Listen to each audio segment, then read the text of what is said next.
তামিল সিনেমার superstar C Joseph বিজয় এখন তামিলনাড়ুর মুখ্যমন্ত্রী। ভক্তদের কাছে তিনি থালাপতি বিজয় নামেই বেশি পরিচিত। সিনেমার পর্দা থেকে রাজনীতির মঞ্চে উঠে এসে মুখ্যমন্ত্রী হওয়ার এই যাত্রা যেন কোনো সিনেমার গল্পকেও হার মানায়।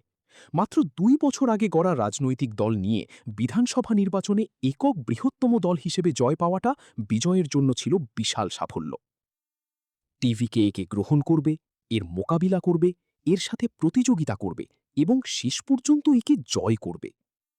তবে সরকার গঠনের জন্য যত আসন দরকার ছিল, বিজয়ের দল তার চেয়ে মাত্র ১০টি আসন কম পেয়েছিল।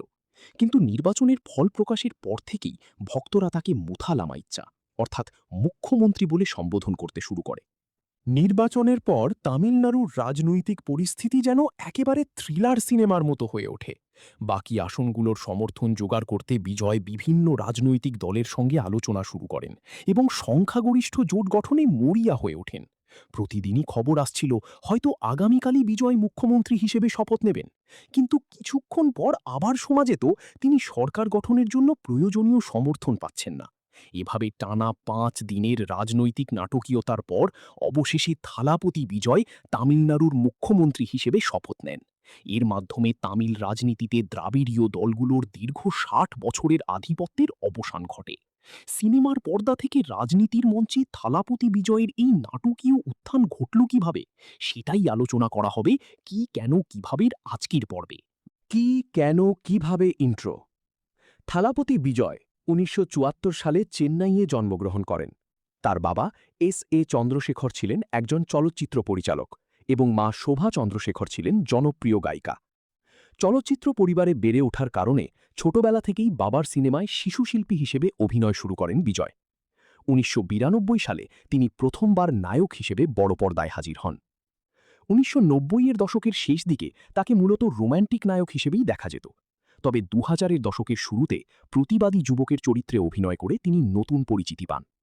এরপর ২০১২ সালের পর থেকে তার সিনেমাগুলোতে তাকে ধীরে ধীরে জনগণের রক্ষক এবং দুর্নীতির বিরুদ্ধে লড়াই করা এক নায়ক হিসেবে তুলে ধরা হতে থাকে। এসব চলচ্চিত্রে বিজয়কে সাধারণ মানুষের অধিকার রক্ষার জন্য দুর্নীতিগ্রস্ত ব্যবস্থার বিরুদ্ধে লড়াই করতে দেখা গেছে। বিনোদনের পাশাপাশি সমাজের নানা সমস্যা, দারিদ্র্য এবং বৈষম্যের বিষয়গুলোও তিনি তার সিনেমায় তুলে ধরতেন। আর সেখান থেকেই ভক্তদের কাছে তিনি থালাপতি অর্থাৎ সেনাপতি নামে পরিচিত হয়ে ওঠেন। ২০২৪ সালের ফেব্রুয়ারিতে থালাপতি বিজয় তামিলাগা ভিট্টি কাজাগম বা টিভিকে নামে নতুন রাজনৈতিক দল প্রতিষ্ঠা করেন। তামিলাগা ভিট্টি কাজাগমের বাংলা অর্থ হল তামিলদের বিজয়ের দল। এরপর ২০২৪ সালের শেষের দিকে তিনি প্রায় ৩ দশকের চলচ্চিত্র ক্যারিয়ার থেকে অবসর নেওয়ার ঘোষণা দেন এবং পুরোপুরি রাজনীতিতে মনোযোগ দেওয়ার সিদ্ধান্ত নেন। তবে বাস্তবতা হল বিজয়ের রাজনৈতিক যাত্রার প্রস্তুতি অনেক আগেই শুরু হয়ে গিয়েছিল। ২০২৪ সালের মধ্যেই পুরো তামিলনাড়ু জুড়ে বিজয়ের প্রায় ৮৫,০০০ ফ্যান ক্লাব ছিল। প্রতিটি ক্লাবে গড়ে অন্তত ২৫ জন সক্রিয় সদস্য থাকায় রাজনীতিতে আসার আগেই তার বিশাল এক কর্মী বাহিনী তৈরি হয়ে যায়। থালাপতি বিজয়ের ফ্যান ক্লাবের অফিসিয়াল নাম ছিল বিজয় মাক্কাল ইয়াক্কাম, যার বাংলা অর্থ হল বিজয় জনকল্যাণ সংস্থা।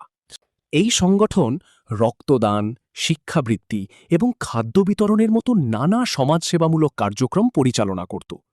অর্থাৎ রাজনীতিতে প্রবেশের আগেই বিজয়ের হাতে একটি শক্তিশালী সাংগঠনিক কাঠামো তৈরি হয়ে গিয়েছিল। রাজনীতির ভাষায় একে বলা হয় গ্রাউন্ড গেম বা বুথ লেভেল প্রেজেন্স। এই ধরনের সাংগঠনিক শক্তি গড়ে তোলাই রাজনৈতিক দলগুলোর জন্য সবচেয়ে কঠিন এবং ব্যয়বহুল কাজগুলোর একটি। বিজেপির ক্ষেত্রে আরএসএস ঠিক এই ভূমিকা পালন করে। কিন্তু যেখানে বিজেপিকে এমন কাঠামো তৈরি করতে কয়েক দশক সময় দিতে হয়েছে, সেখানে বিজয় রাজনীতিতে প্রবেশের আগেই বিশাল এক সংগঠিত সমর্থক গোষ্ঠী তৈরি করে ফেলেছিলেন। ফলে তাঁর দলটি প্রচলিত রাজনৈতিক দলের চেয়ে অনেক বেশি একজন সুপারস্টারের ফ্যান ক্লাবের মতো কাজ করত। তামিল রাজনীতিতে বিজয়ের সবচেয়ে বড় চ্যালেঞ্জ ছিল ডিএমকে এবং এআইএডিএমকের মতো পুরনো শক্তিশালী দলগুলো। দীর্ঘদিন ধরে তামিলনাড়ুর রাজনীতি এই দুই দলের মধ্যেই সীমাবদ্ধ ছিল। পালাক্রমে তারাই ক্ষমতায় এসেছে। ডিএমকের নেতা এম.কে. স্ট্যালিন ছিলেন অত্যন্ত অভিজ্ঞ এবং শক্তিশালী রাজনীতিবিদ। অন্যদিকে এআইএডিএমকের উত্থানও হয়েছিল জনপ্রিয় অভিনেতা এমজিআরের হাত ধরে। দীর্ঘদিন ধরে সাধারণ মানুষ এই দুই দলের দুর্নীতি এবং পরিবারতন্ত্রের বাইরে নতুন কোনো রাজনৈতিক বিকল্প খুঁজছিল, আর সেই জায়গাটিই পূরণ করেছে বিজয়ের দল টিভিকে। ২০২৬ সালের তামিলনাড়ু বিধানসভা নির্বাচনে টিভিকে একক বৃহত্তম দল হিসেবে ১০৮টি আসনে জয়লাভ করে। তবে সরকার গঠনের জন্য প্রয়োজন ছিল ১১৮টি আসন।